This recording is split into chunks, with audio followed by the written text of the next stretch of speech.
right. I was going to ask you about concentrates and how do you incorporate that into cooking? What are they, et cetera? Concentrates are actually fabulous. There's different forms of concentrate. Actually, the concentrate is the pure form of THC that comes off the plant, and you can obtain it by different methods. One is the bubble bags, the bubble bag method, and that's a little more complicated. I mean, not complicated, but more time-consuming. And then there's also a Keef method, which is a dry form, and you just kind of shake out the pure form of THC. And actually, that is the way to exactly measure THC in a product. So when you're doing ingredients on your label, and labeling is very important because your label should have, your front label of a product should have a pot plant on it. I don't care what kind of design you formed, but it should have a pot plant, because when someone sees it, they should know what's in it before they taste it, and then especially if a child tastes it or something, they need to know what's in it before they turn it over and read the ingredients. By incorporating a concentrate, you're able to measure a perfect form of THC and get a label made out of it. And then it'll say, like, it has, this cookie contains so many calories, so much fat, so much sodium, and so much THC. And it's fabulous because it melts into butter. You don't have to, not a big old process, you just melt the butter, add in the product, it melts in.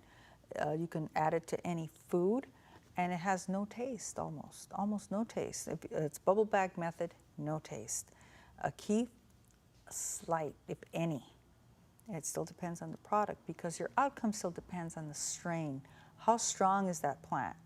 Every plant's different, and depending on the strength of the plant is going to be the strength of your outcome. How do you cook with concentrate? Concentrate, it's such a small dose, such a minute dose. It's less than 1/10 of a gram would be a medical dose, which is the tiniest amount. So you add that to, you know, your cooking, you can add it to anything because it's a powder form. It's still a powder form, and you could add it to your recipe. You could, of anything you're making. If you're making a pound of butter, you would add less than 2 grams of Keef or a concentrate and melt it in. And 1 tablespoon of that butter would be a dose. So that in other easy. words, that easy. If you're cooking with cannabis, you can either turn the cannabis into a butter, Yeah. and use that in food, If you could it's just add yeah. the concentrate directly into Oh yeah, the if it's a food. concentrate, it's so simple. You can melt it into anything because it just like absorbs into any THC is absorbed by oil, alcohol, and fats. Anything of any of those products will be, the THC will absorb it. And so whatever you're making, now let's say you're just making butter, you can add butter to anything. There's gravy. If you're just making gravy, you can add a tablespoon of the butter into the gravy and mix it up and add it to the person's food. It's just simple. It's just understanding it's an herb. It's still a product you're adding to your food. It's not necessarily something so difficult. So it's just another way to use it, incorporate it into your cooking, and it may be easier because it doesn't have as much taste and it's more concentrated. Less taste, yes. And then the taste is mainly the chlorophyll, the green, the plant is more of the taste that you're getting. And a lot of people don't care for that. And so when you're eating food, lots of people don't want to taste the THC taste. So you were mentioning the packaging. Besides the green or the marijuana leaf on there or a green cross, what would you suggest putting on edibles? Oh, well, no, it has to have some kind of pot. It's supposed to. When originally the idea was to put a pot leaf in your design so someone could look at it and know that it contained cannabis. And that way it wouldn't be taken by accident. So what about dosage or sugar-free or any of those other things? Dosage is very important, you know, and less is best. Less is best. And when you're dealing with someone who's ill, less is best. And so maybe in accordance with Prop 215 or any other regulations, the state regulations? Maybe you want to put that on the label. You could.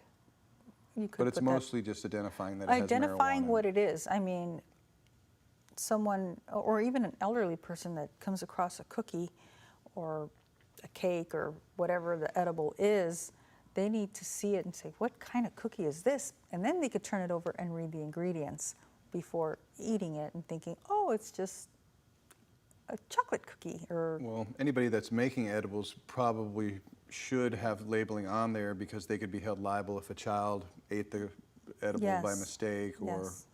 anybody ate the edible by mistake. Oh, So, exactly. And not only that, because sometimes you have a person that's allergic to peanuts, which is, nuts are the most common things that people are allergic to.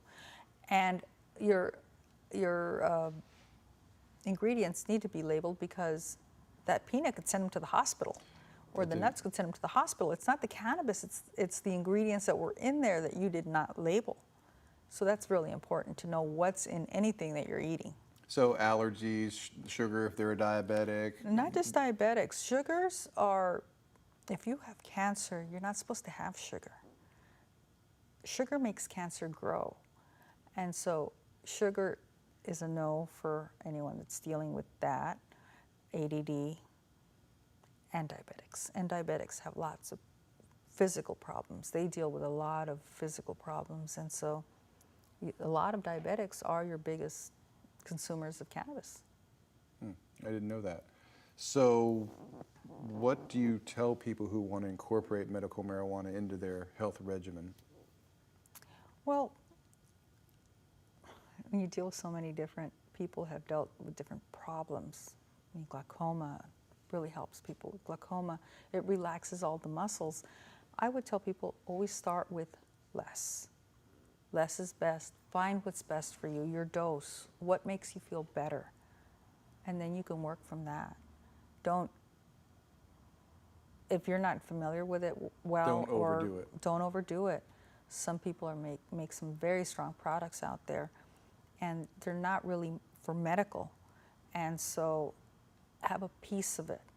It takes about 40 minutes, 45 minutes to really get a feel of what it's like.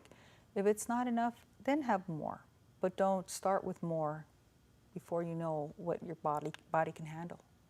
So I guess what I'm hearing from you is get to know your patient, find out exactly why they need to use it, start them off slow with a low dosage, because people who are sick or terminally ill don't necessarily need to feel high, they just need to alleviate their pain. Oh yeah, they want to feel normal. They feel so bad that they just want a normality. And so getting them to feel normal is like, a quality of life that they're missing. And that's all they need. So really, they're just getting back to feeling the same way they were feeling. They're not needing to feel intoxicated or anything more than just relieving that pain or that stress. Yes, exactly. Well, thanks for being here, Marie. It's been a pleasure, and I'd love to have you back soon to do some cooking demonstrations. Oh, that'd be great, Robert. I'd love to. Thanks for being here.